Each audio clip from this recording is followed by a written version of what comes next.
So, do you think you could survive without a grocery store? A lot of people don't understand how people can live without having stores to buy everything that they need with. Imagine the economy collapsed. Just imagine.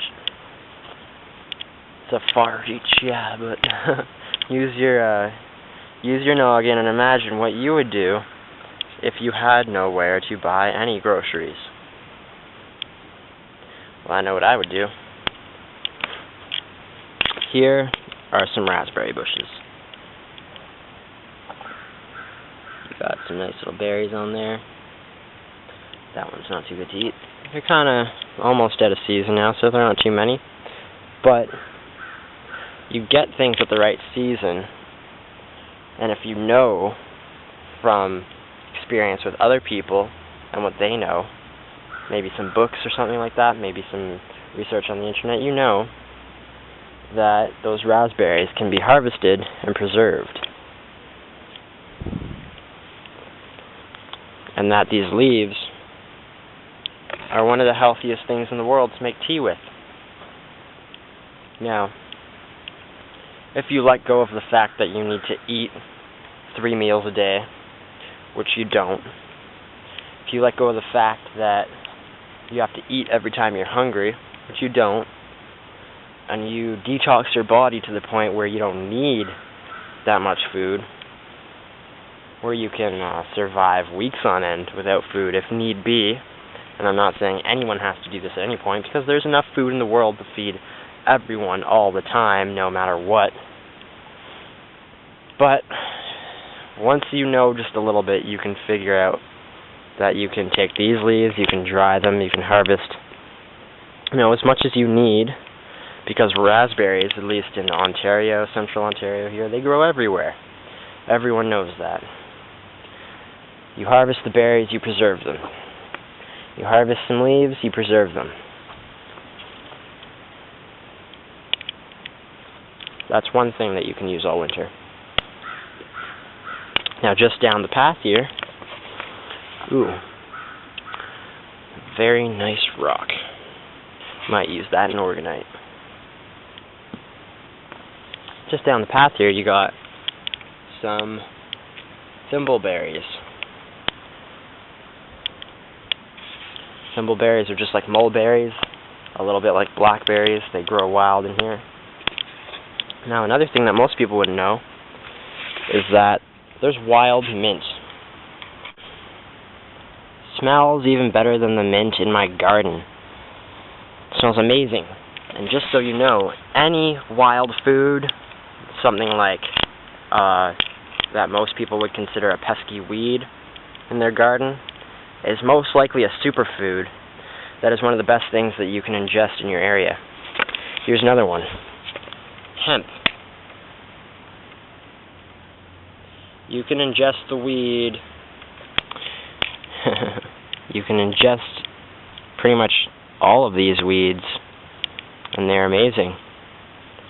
Stuff like wild carrot, stuff like sumac. There's some sumac bushes growing. No berries on them right now. Willow, you got some willow trees just down the path there. You have some beech and birch growing in this area. All of them can be used as food sources. You find chaga on the birch trees, the flowering body of the chaga mushroom. You have, Daucus carota, wild carrot. It's excellent on salads. You can eat them. Eat the flowers right off the plant. Kind of a minty, carroty kind of taste. Heck, eat a little mint with your wild carrot. It's a salad right there. But you got your, got your thimbleberries, your mint, Daucus carota, various grasses, maybe some hemp. There's some food right there. You could survive on that for weeks on end. No problem. All the food that grows in the wild is so nutrition and mineral dense. It's unbelievable. Things that people would never expect to give them health and vitality are right there in your backyard, in the trails, in the forest. You know, they're right where you need them. They're all growing. You know, dandelions are all over our yards just to tell us to clean our livers.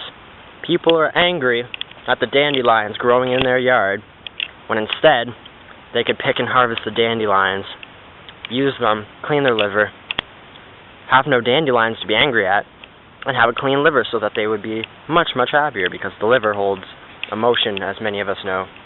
If you massage under the rib cage on the right side of your body, you'll start to get angry. You might start to get sad. You might start to get happy as well, because the liver holds emotion. Different organs have different energetic values and potentials, different things that they do for us. Just remember, people, that everything we need is right here. It's easier than you know to be sustainable, to be harmonious, to be balanced, to live with nature. All we have to do is make one little tiny shift at a time. And we've basically got it made. Because nature is here to support us. If we give to nature, nature will give back to us.